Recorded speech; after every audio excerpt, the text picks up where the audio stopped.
Après cette parenthèse répugnante de résurrection du précédent propriétaire du livre, j'ai beaucoup réfléchi. Chez moi, cela se traduit par une forme de léthargie profonde, où accroché à mon canapé comme un coquillage sur son rocher, je fixe le vide des heures durant, au risque d'en oublier que le monde continue de tourner. Vu de l'extérieur, c'est lamentable. Mais cette façon de m'isoler en moi est presque toujours fructueuse. Je reviens rarement les mains vides d'un séjour dans mes propriétés intérieures. J'ai donc pris une décision. Je n'ai pas les épaules pour supporter seul cette responsabilité. J'ai besoin d'aide, et ce ne sont pas des paroles en l'air. N'importe qui aurait besoin d'aide pour faire disparaître de son salon les restes putréfiés d'un cadavre réanimé, et pas seulement pour descendre les sacs poubelles. Je dois trouver quelqu'un de confiance. Quelqu'un à qui je pourrais révéler le secret du gobbledygook.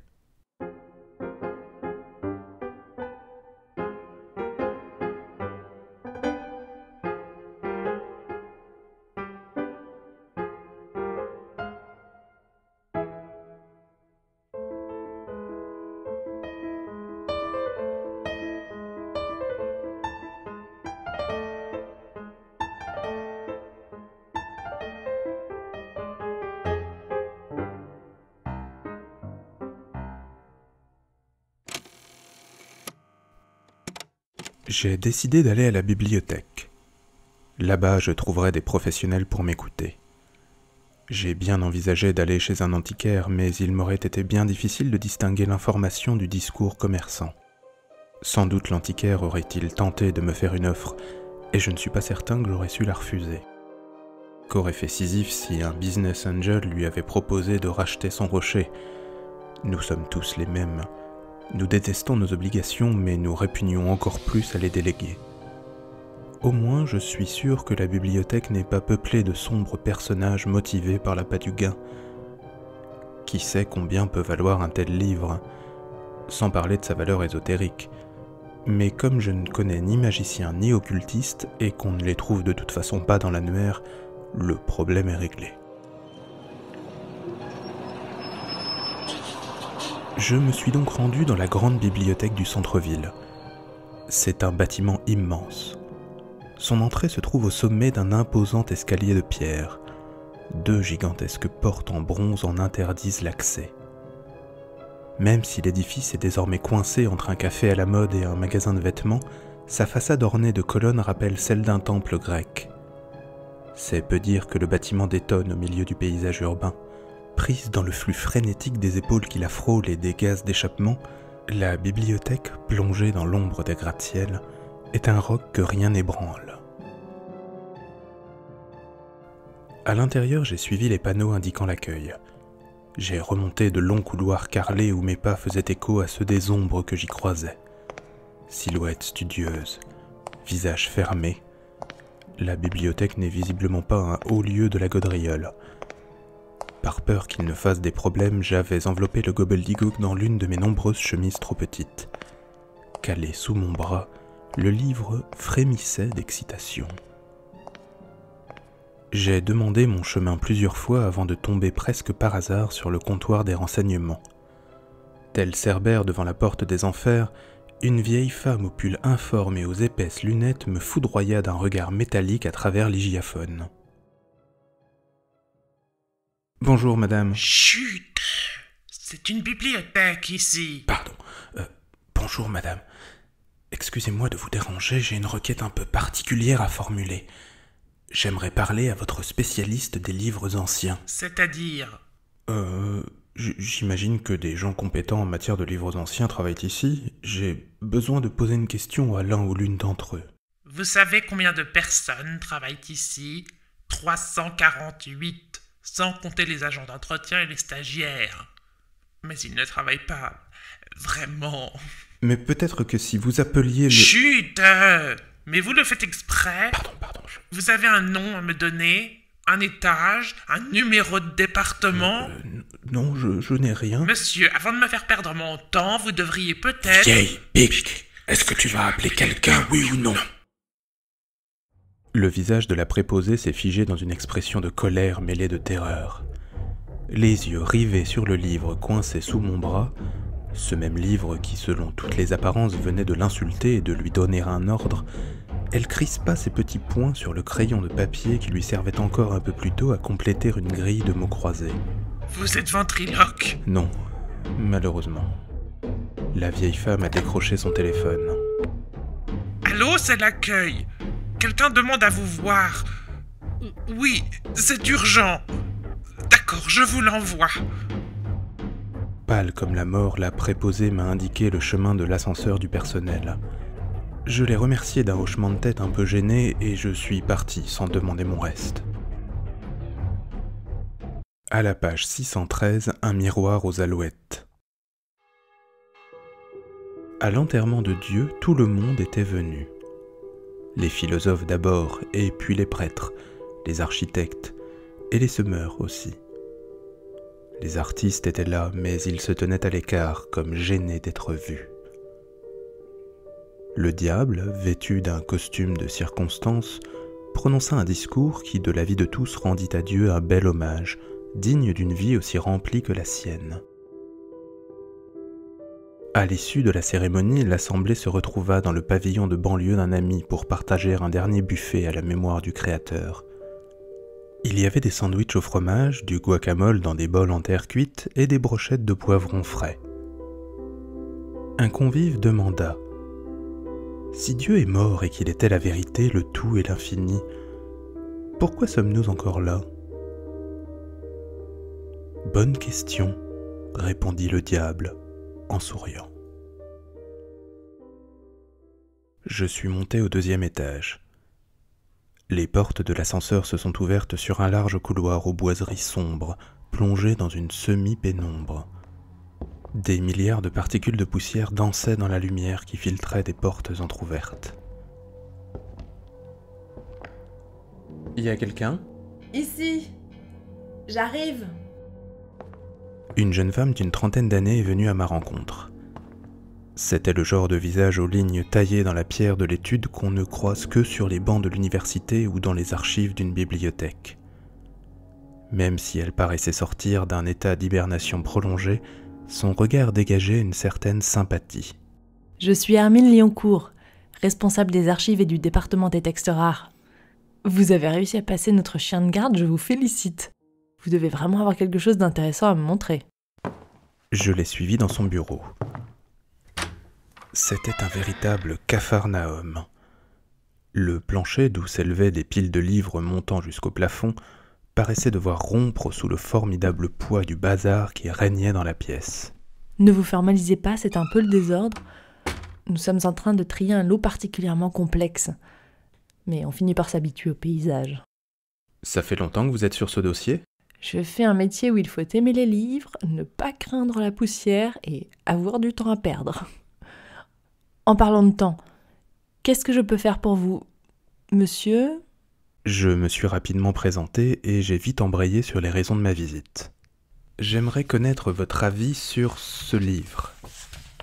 Face au gobbledygook, le regard de la bibliothécaire s'est illuminé aussitôt. Gobbledygook. Intéressant. Il n'y a pas de nom d'auteur. J'imagine donc qu'il s'agit d'une compilation. C'était très en vogue à une époque. Vous sauriez évaluer son âge ? Difficile à dire. Il faudrait le soumettre à des tests poussés et ça demande un certain budget. D'après le papier, le fil utilisé pour la reliure et l'architecture du dos, je dirais fin du XVIIe siècle. Peut-être un peu après. C'est compliqué, ce n'est clairement pas l'œuvre d'un professionnel. C'est un joli travail, mais un travail d'amateur quand même. En revanche, cette typographie paraît anachronique. Sur certaines pages, on dirait que le livre a été imprimé il y a seulement quelques années. Il y a peut-être eu des ajouts. Ah, ça j'en suis certain. La jeune femme s'est emparée d'une loupe et a commencé à examiner le gobbledygook sous toutes les coutures. J'ai bien essayé de lui expliquer que j'avais trouvé ce livre enchaîné au fond d'un coffre, mais je crois qu'absorbée comme elle l'était dans l'étude de l'ouvrage, elle n'a rien entendu. Ces traces ici, regardez sur l'avant-dernière page. Vous les voyez ? C'est presque effacé. On dirait la trace d'un tampon. C'en est un, je vous le confirme. C'est un sot. Et je le connais très bien. Hermine Liancourt a saisi un livre qui trônait au sommet d'une pile, l'a ouvert et m'en a présenté la dernière page. Le même tampon, plus visible cette fois, apparaissait en plein milieu. Par un hasard extraordinaire, je crois que ce livre vient juste de rentrer à la maison. Je n'ai aucun doute. Votre gobbledygook a un jour fait partie de notre collection. Pour en avoir le cœur net, nous devrions aller consulter les anciennes fiches en salle de lecture. Les archives ne sont pas encore toutes numérisées. Le gobbledygook sous le bras, nous sommes descendus en salle de lecture. Autour de nous, silencieux, travaillaient à la lumière jaunâtre de vieilles lampes des dizaines d'étudiants et de chercheurs. Aucun n'a levé la tête à notre passage, et nous avons dirigé nos pas vers un grand meuble à tiroirs aux allures de coffre-fort. Sans hésiter, la bibliothécaire a ouvert un tiroir gravé d'une lettre G. S'y entassaient des centaines de fiches recouvertes d'une écriture minuscule. Voilà, j'avais raison. Regardez. Gobbledygook. Entré ici le 12 novembre 1897. Emprunté 4 fois seulement au cours des 10 années suivantes. Les noms des différents emprunteurs sont indiqués ici. On dirait que le dernier était un moine, frère Ambroise Langelin de l'ordre des... il faudrait une loupe, c'est illisible. L'emprunt date du 6 août 1908. Le livre n'a jamais été rapporté. Il l'a volé ? Chut. Ou bien il a oublié de le rendre, ça arrive parfois. La bibliothécaire a rangé la fiche avant que j'aie le temps de mémoriser le nom du prêtre. J'allais lui reprendre le livre, mais elle a reculé d'un pas. J'ai bien peur que ce livre ne nous appartienne pas. Il est la propriété de la bibliothèque. Mais c'est moi qui l'ai trouvé. Chut, je te trouverai. Ne faisons pas de scandale ici. Nous pouvons en discuter dans mon bureau. Prise au piège de mon stratagème, j'ai réfléchi à mes options. J'aurais pu lui arracher le livre des mains et m'enfuir, mais je ne saurais probablement pas aller très loin avant qu'un vigile me tombe dessus. Il ne me restait que le coup de poker. C'est d'accord. Mais avant que vous preniez votre décision, j'aimerais vous montrer quelque chose. Je peux ?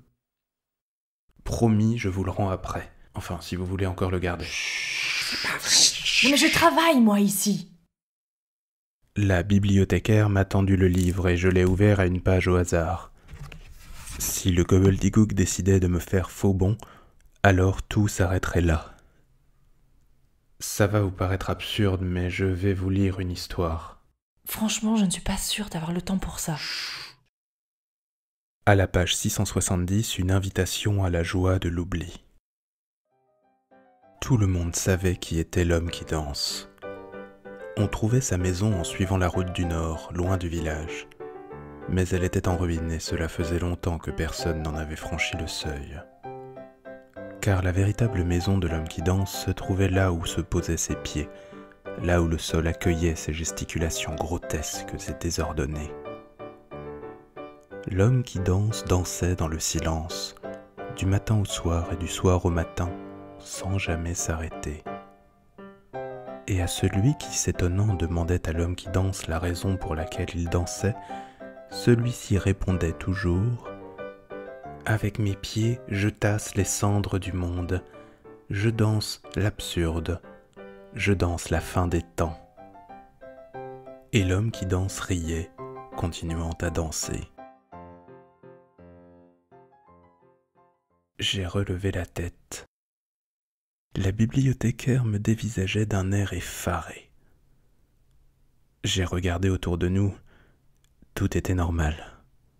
Il ne s'était rien produit. Bon sang, j'aurais dû m'entraîner davantage avant de venir ici. Qu'est-ce que c'est que ça ? Un large sourire a illuminé mon visage. À travers les haut-parleurs de la bibliothèque qui servaient d'habitude à annoncer les horaires de fermeture, nous parvenait une mélodie entraînante à faire danser les morts. Et je ne pensais pas si bien dire. Quelques secondes plus tard, l'un des chercheurs s'est levé, est monté sur son bureau et s'est lancé dans une danse frénétique au rythme de la musique. Mais enfin, mais qu'est-ce qui vous prend ? Vous êtes dans une bibliothèque ! Le chercheur a bientôt été rejoint dans sa danse par un groupe d'étudiants, puis par 2 vieilles dames aux hanches fragiles et pourtant étonnamment mobiles. Très vite, toute la salle s'est retrouvée à danser sur les tables au son entêtant de la musique lancée par le gobbledygook. J'ai remercié le livre en silence, puis profitant que la bibliothécaire essayait de contenir les danseurs, j'en ai profité pour subtiliser l'affiche dans le tiroir. Quand la musique s'est arrêtée, les danseurs se sont comme réveillés d'une torpeur indéfinissable, incapables de se souvenir de la raison qui les avait poussés à grimper sur leur table. La bibliothécaire est revenue vers moi. Elle était en sueur. « Mais qu'est-ce qui s'est passé ?» « C'est le livre. C'est lui qui a fait ça. »« Le livre ?» ?»« Le livre. » Nous sommes retournés dans son bureau. Je lui ai tout expliqué. Quitte à jouer la carte de la confiance, autant y aller à fond. Elle m'aurait sans doute pris pour un fou si elle n'avait pas assisté à cette démonstration musicale. Si ce que vous dites est vrai, il s'agit de la découverte la plus importante depuis les manuscrits de la mer morte. Imaginez tout ce que l'humanité pourra accomplir grâce à ce livre. C'est plus compliqué que ça. Le gobbledygook est capricieux, ça ne fonctionne pas à tous les coups. Il faut être clair dans ses désirs, c'est ça le plus dur. Et puis son précédent propriétaire m'a dit qu'il ne fallait pas lui faire confiance. Hermine Lioncourt a posé l'ouvrage sur ses genoux avant de l'ouvrir. Nous avons vu le monstre à cornes. Papa n'était plus là. Je serais vous, je ne lirai pas ça à haute voix. Il s'est tourné vers nous, a ouvert grand sa gueule et a dit « C'est moi, les enfants. » De toute façon, il y a peu de chances que ça fonctionne. Alors nous l'avons tué. Tout porte à croire que... Mais la bibliothécaire ne m'écoutait plus. Posée sur le bureau, juste devant son nez, une énorme liasse de billets de banque venait d'apparaître. C'est incroyable. Comment vous avez fait ça ? J'ai visualisé mon souhait et j'ai lu. C'est tout, comme vous me l'aviez dit. C'est peut-être parce que je pratique quotidiennement la méditation. Je dois être entraînée à avoir les idées claires. Tandis qu'elle comptait la somme providentielle apparue sur la table, j'ai discrètement remis la main sur le livre. Venir ici avait été la pire idée que j'avais eue depuis ma rencontre avec le gobbledygook, et j'avais eu tort de vouloir y mêler quelqu'un d'autre. C'est votre part d'ombre qui vous détruira.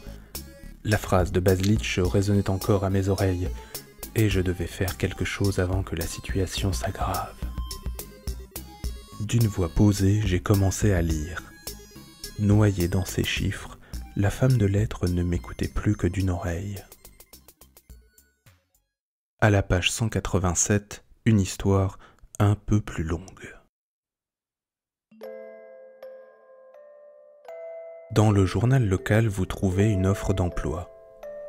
Elle émane d'un hôpital.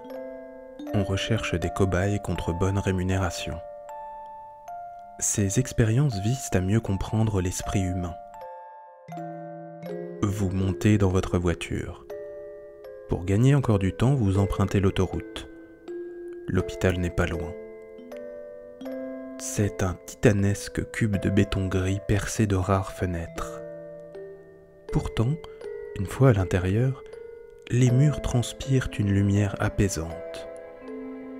Le médecin en chef vous reçoit dans son immense bureau, puis vous explique en quoi consiste le protocole d'expérience. D'abord réticent, vous voulez vous lever de votre chaise, mais le montant inscrit sur le chèque imprime sa pesanteur sur vos épaules et vous empêche de partir. C'est décidé, vous aiderez la science. Le médecin, souriant, dit qu'il est confiant et que tout se passera bien. Le lendemain, comme l'anesthésiste vous l'a prescrit, vous ne prenez pas de petit déjeuner. Vous enfilez des vêtements confortables et vous prenez la route. À la radio, il n'y a que du bruit blanc. Les mains crispées sur le volant, vous faites le tour de votre esprit comme on visite une dernière fois la maison de son enfance avant qu'elle soit vendue. Toutes les informations capitales ont été archivées pour vous. Elles vous attendront à votre sortie de l'hôpital, quoi qu'il arrive. La salle d'opération est plongée dans l'obscurité. Au centre, la table percée d'un trou, celui dévolu à votre crâne qu'on a rasé quelques instants plus tôt, et les médecins qui vous parlent, comme à un enfant qu'on envoie à la guerre.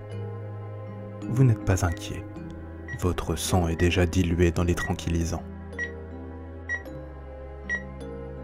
La première fois, on ne vous enlève qu'un tout petit morceau de cerveau situé dans le cortex préfrontal. C'est juste un coup d'essai pour voir ce qui se passe, disent les médecins. Et il n'y a pas de raison qu'il se passe grand-chose selon eux. On vous referme la tête comme on le ferait d'un bocal. Vous êtes placé quelques jours en observation avant de rentrer chez vous. Vous remplissez à échéance régulière un questionnaire qui vous invite à réfléchir sur les changements qui s'opèrent ou non en vous. Au début, vous avez oublié quelques mots, et puis vous peignez à prononcer certains sons. Mais tout est vite revenu, et désormais vous vivez comme si vous n'aviez subi aucune opération. Concluant, disent les médecins. Passons à la suite. 1 an plus tard, les chirurgiens vous retirent un morceau de cerveau un peu plus gros, disons de la taille d'une clémentine. Cette fois, vous n'en sortez pas indemne. La station debout devient pénible, mais moins que la position allongée qui vous déclenche d'affreuses migraines. Vous parliez un peu d'anglais, mais tout a disparu. Pas grave, vous ne vous en serviez pas beaucoup de toute façon. Les premières semaines, vous marchez en boitant. Vous n'avez pas mal aux jambes, mais vos genoux ne vous obéissent pas comme d'habitude, comme s'ils recevaient vos ordres quelques secondes trop tard. Mais tout cela finit par disparaître. 2 mois plus tard, vous vous souvenez soudain de la façon dont on dit maison dans la langue de Shakespeare. Home. Ça n'a l'air de rien, mais les médecins sont ravis. D'ablation en ablation, les expériences se poursuivent. À chaque fois le même protocole, à chaque fois le même résultat. Vous perdez une faculté pour la retrouver quelque temps plus tard. Les années passent, et un jour le chirurgien en chef vous convoque dans son bureau.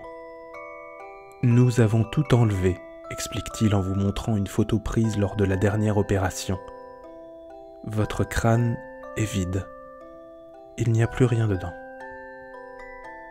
Vous êtes surpris bien sûr, mais pas autant que vous pensiez devoir l'être. Après tout, même sans cerveau, vous êtes toujours vous-même. Nous pensons, dit le chirurgien, que les capacités motrices et cognitives peuvent s'adapter. Si on leur en donne le temps, elles trouvent d'autres moyens d'exister. En somme, elles se déplacent. L'âme des anciens ne réside pas dans la tête. Grâce à votre participation, nous avons démontré que le cerveau était un organe facultatif. Mais nous avons encore des projets pour vous. Maintenant, il s'agit de déterminer où votre esprit est parti se cacher. Nous commencerons par vous amputer des doigts, dit-il, puis nous remonterons petit à petit. Nous irons à tâtons. Vous vous surprenez à signer la feuille. Après tout, autant le faire tant que vous avez des doigts. Et puis c'est pour la science. Vous êtes déjà une légende.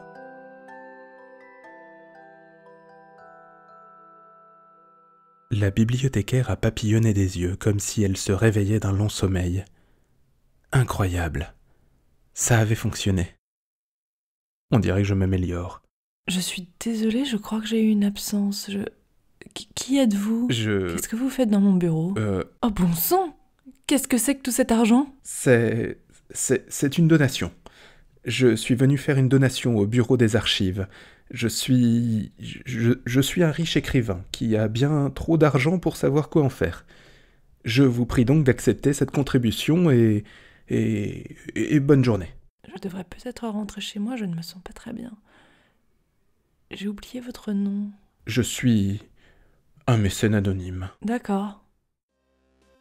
Pour ne pas m'empêtrer davantage dans cette excuse aussi grotesque qu'improvisée, j'ai remballé le livre et j'ai filé sans me retourner. De retour au rez-de-chaussée, la féroce gardienne du comptoir m'a suivi des yeux, comme si elle craignait que je fasse tout exploser. Presque en apnée, j'ai retenu mon souffle jusqu'à la porte. Dehors, le soleil venait de disparaître derrière un nuage noir. J'ai ouvert le gobbledygook à la 4e page.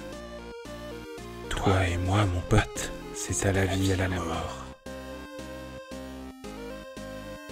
Je dois être en train de développer une sorte de syndrome de Stockholm, mais en descendant les marches de la bibliothèque, je me suis surpris à éprouver un certain soulagement.